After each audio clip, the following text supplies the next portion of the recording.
Welcome to ER, Emotional Response. This is Life Coaching with Inc. Ivory. Hello, how are you doing this morning once again? Welcome back to ER, where we deal with emotional wellness and healthy connections. I have a passion for everything that I do around the terms of psychology and connecting with people and interpersonal communication. So, as well as you'll hear information, you'll also hear my passion because I love to see people walking in their full potential and connecting with 100% of their ability, whether it's their job, whether it's their relationships. You are wired to connect. Today's topic is an urgent topic, but it might not seem as urgent for some because it's not a crisis to everyone. However, we're going through a major identity crisis in society right now. I want to dive into this topic because it's becoming so big that it's affecting a lot of things, and more than what we'll say. Way more than what we'll say. Identity crisis, in its simplest definition, is basically a level of uncertainty and unsurety of who you are. It's operating in confusion. You're existing, but you could turn one way one minute, turn another way another minute, turn backwards the next minute. Because you're all over the place. You're not sure who you are, what you're doing, where you're going. And so it's a big crisis going on. This crisis is governed by emoji land, how many likes people are getting on their social media platforms, and how many friends they have on their social media platforms. However, you should be able to exist regardless whether the crowd is cheering you on or booing you, or whether there's an audience of 2 or audience of 500,000. You should be able to exist. And actually, if you have 2 concrete people in your corner, instead of 400,000 people in your corner, you might have a surer foot of what you should be doing in life and who you are. It'll be a lot more time to quiet 400,000 people around you compared to 2 people. So the identity crisis that we're going on is major. That's why people are trying to jump on to the next hot thing.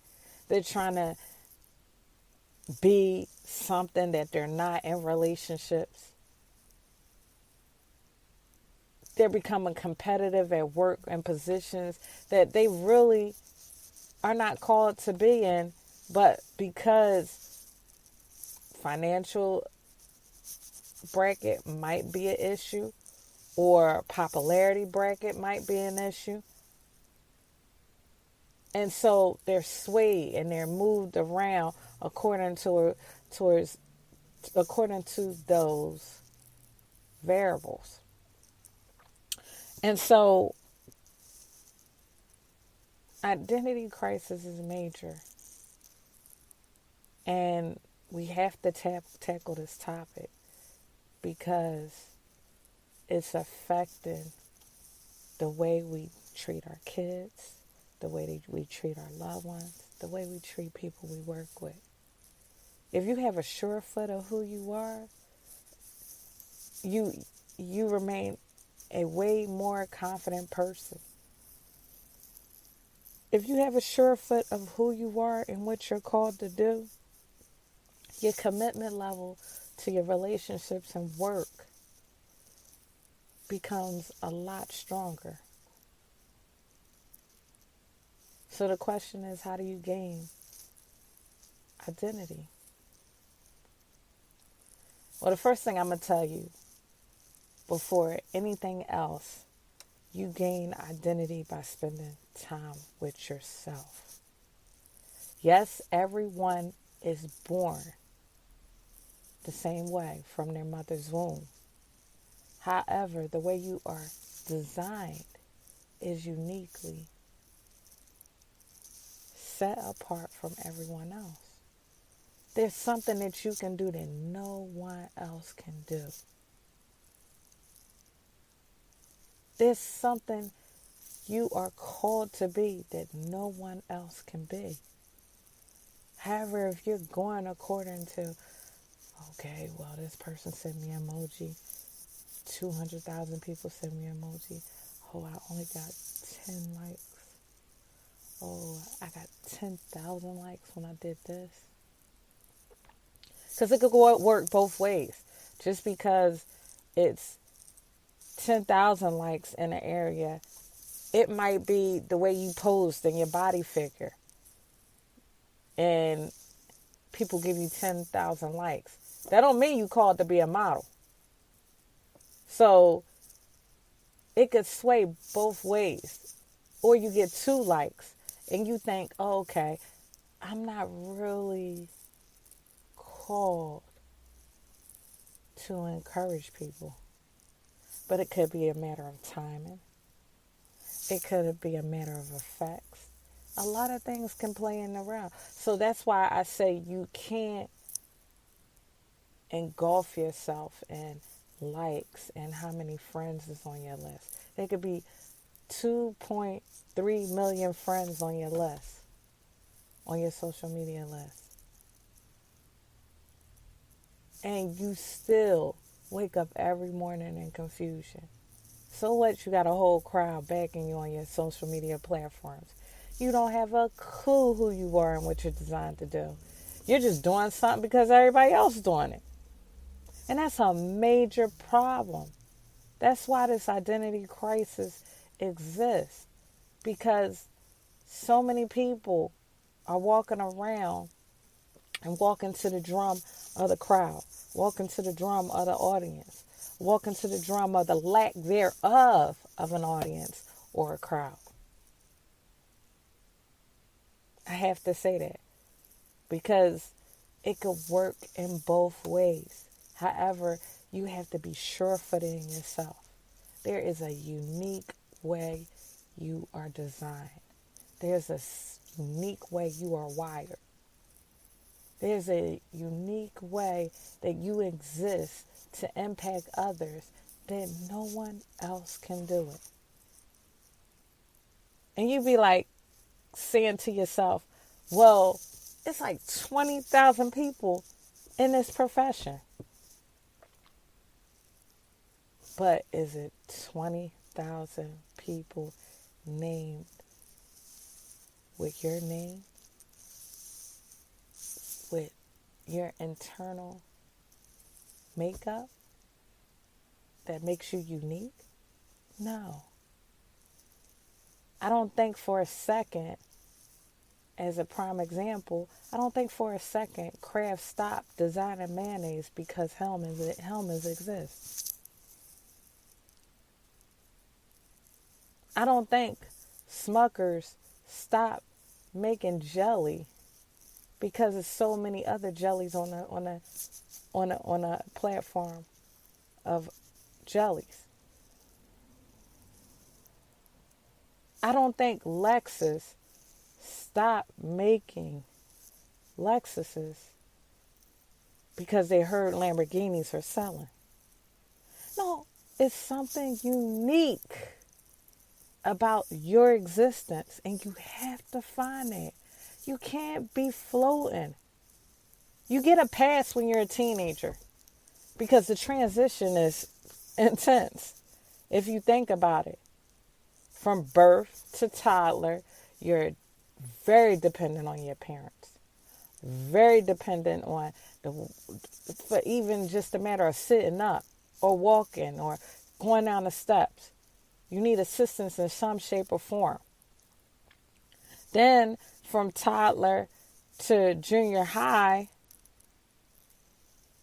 you're learning that, okay, I can walk on my own. I can't eat on my own. I can't go to sleep. However, now you're trying to figure out, okay, labels. What things belong to you, what things don't belong to you. When is there a time to play? When is there not a time to play? Who actually is mommy? Who actually is daddy? And so you learned so much during those years. And then, while everybody's giving you the benefit to play all you want, giving you the benefit to enjoy life a lot more than what it is to be an adult, you're immersed into teenage realm. And it starts at 12, 11, 12, something like that. So then you're in the teenage realm and you're confused because you're still under the protection, under the umbrella, under the direction, under the supervision and the guidance of your parents or your guardian, whoever has legal authority over you. So even though you're a child, you have all these feelings. And it feels like independency just keep bursting up the older you get. Because now your voice get deeper. As a female, your voice starts